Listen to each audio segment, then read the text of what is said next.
একদিনের মধ্যে একটা ট্যুরের আছে, রাতে হবে না। তাহলে তো ভালো। আরে ঘাস তো কাটতেছি, এদিকে সে বড় একটা প্ল্যান করে নি। তাহলে তো মনে করো ট্যুরি তো যেতে হবে নাকি? ঘাস কাটতে কাটতে ঘামিয়ে গেলাম।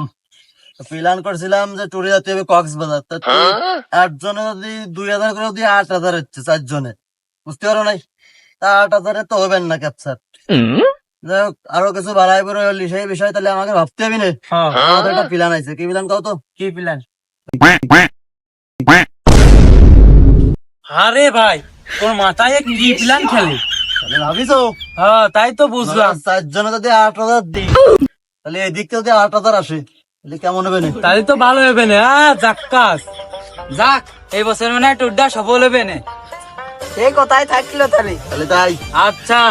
তাহলে ঘাস কাটা তো শেষ, প্ল্যান যা করছি। হ্যাঁ, তাহলে রাত্রে কিন্তু আসতে হবে না। আচ্ছা ঠিক আছে। তাহলে ওঠো, তোমার বাড়ি তাহলে বাড়ির দিক যাই।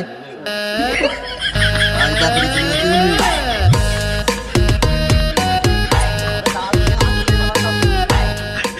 কি রোদ্রে, আরে মাটি তো কেউ নেই, মেশিনটা নষ্ট হয়ে পড়ে রয়েছে, সার কিনে দেবো। আমরা যাচ্ছে রে।